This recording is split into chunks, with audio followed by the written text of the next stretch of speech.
Welcome back to Does It Science? I'll be your host and also Nolan as we get to the bottom of... So science is most perplexing mysteries, Nolan? such as... Wait! Hold on. Don't leave. Now, this show doesn't pretend for a moment to not have a bias, but we'd like to believe that that bias is towards the scientific method and rational skepticism, and not our own emotional points of view. With that said, please remember that while we are bringing our own views along with us, we are trying to keep an open mind to wherever the evidence leads us, and we hope you can do the same. So, with that out of the way, let's jump right in.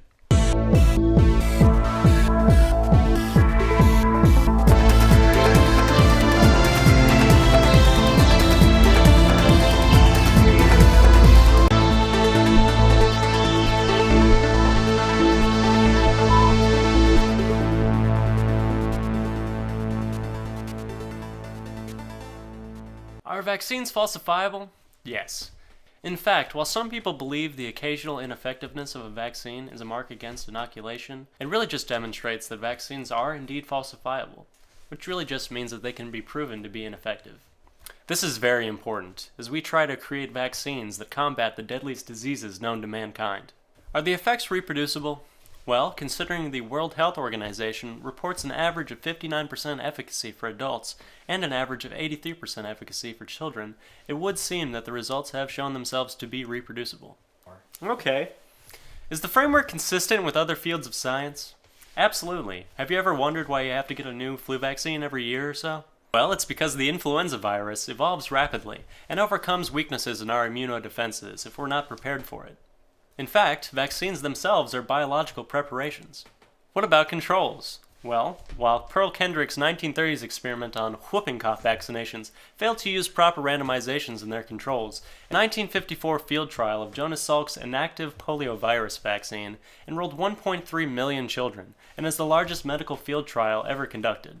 The trial was a carefully designed, double-blind, heart and mind, funky-find randomization experiment. By double-blind, we mean that no one knew whether or not the child received the vaccine, or a mere placebo.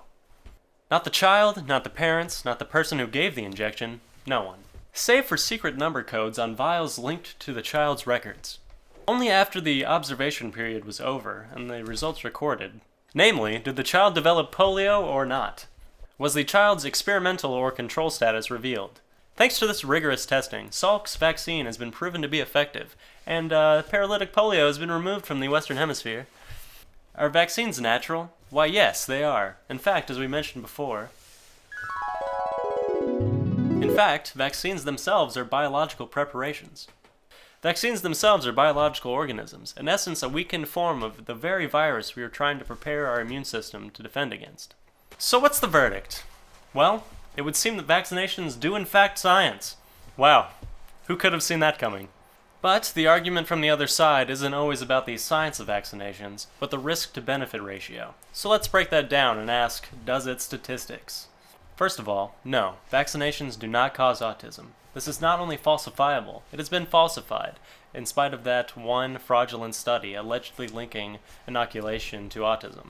In their review, Vaccines and Autism, A Tale of Shifting Hypotheses, Dr. Jeffrey S. Gerber and Dr. Paul A. Offit concluded that 20 epidemiologic studies have shown that neither Thimerosal nor MMR vaccine causes autism. These studies have been performed in several countries by many different investigators who have employed a multitude of epidemiologic and statistical methods. The large size of the studied populations has afforded a level of statistical power sufficient to detect even rare associations. These studies, in concert with the biological implausibility that vaccines overwhelm a child's immune system, have effectively dismissed the notion that vaccines cause autism. Further studies on the cause or causes of autism should focus on more promising leads. Furthermore, over 100 studies have shown that there is no link between autism and vaccines. Besides, nothing tells your child you love them like telling them you'd rather see them die a miserable death than be on the spectrum. What about shedding? While it's true that some vaccines shed the vaccine strain of the virus, this does not include any live vaccinations.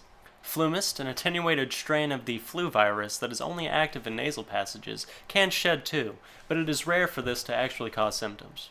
To add to this, in their policy statement, the Medical Advisory Committee of the Immune Deficiency Foundation states that Except for the oral polio vaccine, which is no longer administered in the United States, close contacts of patients with compromised immunity can receive other standard vaccines because viral shedding is unlikely and these pose little risk of infection to a subject with compromised immunity.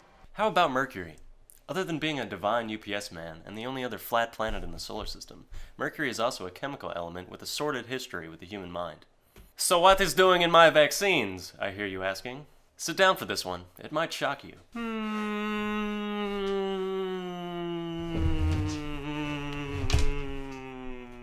They don't. Only select variations of the flu vaccine, namely Fluzone with Thimerosal and Fluzone with preservative, have even trace amounts of mercury. And we mean trace amounts. 0.01% to be exact. No flu vaccine has contained Thimerosal, a mercury-based compound, since 1999. Even before then, only 3 vaccines regularly administered contained Thimerosal: hepatitis B, DTaP, and Hib. Of those 3, DTaP and Hib also contained Thimerosal-free versions.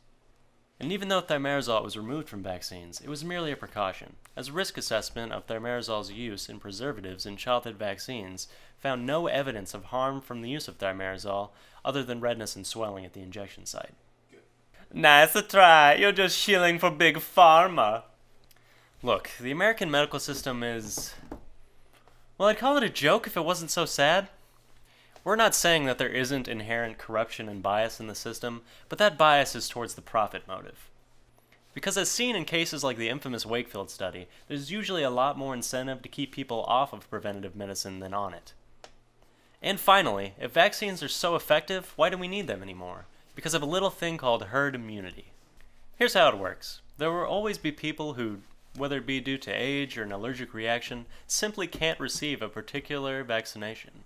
When a high percentage of the population has been vaccinated, then there aren't enough people within that population for the virus to spread between.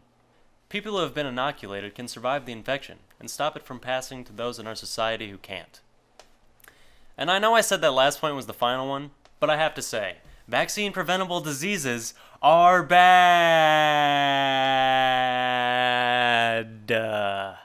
Deadly, even. It's easy to forget the tragedies that led us to reform our social norms. But to remind you, the CDC reported an average of 6,000 measles-related deaths in the years prior to the measles vaccine. 10,000 deaths by pertussis, or whooping cough as it is known in the community of amateur science show hosts and also lab coat wearers. And regular outbreaks of polio, paralyzing up to 20,000 people and causing up to 1,000 deaths. Death toll shot up to 3,000 in larger outbreaks in the 40s and 50s. Some might even say polio killed America. In conclusion, vaccines do in fact science. I knew something would eventually, and the benefits seem to far outweigh the risks. Or rather, the risks of not vaccinating seem to far outweigh the risks of vaccinating. So how did we get here? Well, it's simply a case of well-meaning but scientifically illiterate people being misled by people with a vested interest in either pushing treatment over prevention, that's where the real money is in Big Pharma, or pushing their quack natural remedy nonsense. So there are all the cards on the table. Oh, I know the anti-vax militia has 1,000 more non-sequiturs to throw at this debate, but we can't go over every single one in this short video. And besides, across the board, the medical practice of inoculation does show to properly science, while the claims of its detractors have shown to be nothing but fraudulent and irrational. So the next time you're wondering if you should be morally culpable for the reviving of these long-defeated foes of the human immune system because you didn't want your child to get a tiny little prick from a needle or have to have a little bit of a fever for a couple days, just weigh the evidence and the risks and ask yourself, does this science? Or don't, and just go vaccinate your fucking children. Thanks for joining us here on Does It Science. I've been your host and also Nolan. They're obviously coming to take me. But please, like and subscribe, and remember to vaccinate your goddamn kids.